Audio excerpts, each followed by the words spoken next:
All my life I've been a long distance runner. In 2002 I was selected as one of the 8 police officers from across the country, and we were the security for the Olympic torch. We were in 46 states in 65 days. I ran a total of 960 miles in 65 days. Now I'm into, I have my own little farm and raising animals and crops and stuff like that. We're going to be doing the vegetables for the farmers markets. I grew up in a law enforcement family. My dad's a retired policeman, my grandfather. I grew up in that culture where men handle their own problems. Men don't cry, and you just tough it out.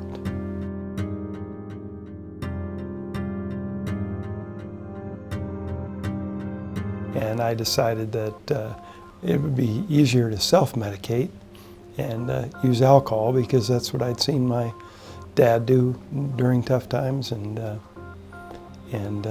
so it kind of started off from there, and it just progressively got worse, the drinking.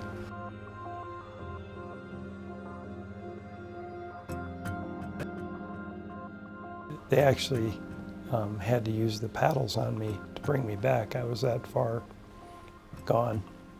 So I ended up in the hospital in intensive care for a couple days, and I was so angry. When the doctor came in to talk to me, I told him I knew how to answer his questions and play the game, and as soon as I was able to, I'd get out and kill myself. And he just kind of said, "Really?"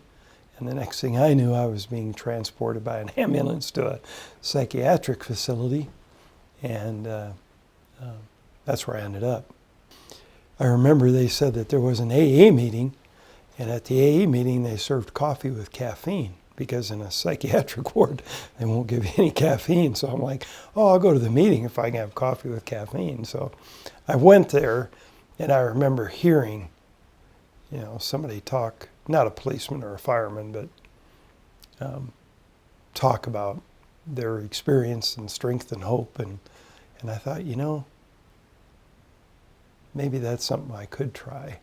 And I remember going back to the room in the locked facility, and I was thinking about all the mistakes and all the things I'd done in my life, and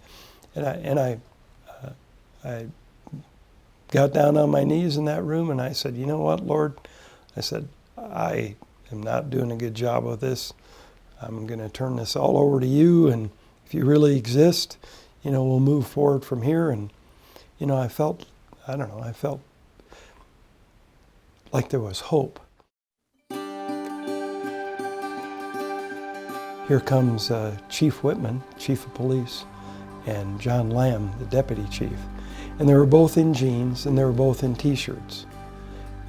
And the first thing they did was each one walked up to me and put their arms around me and gave me a hug and said, "Hey, it's going to be all right. You're part of our family. We're going to get you through this." If I'm really stressed about something, I talk to somebody about it. And it's not a sign of weakness. It's a sign of someone that recognizes there's a problem and deals with it, instead of just, "I'll deal with that later." You know what I mean?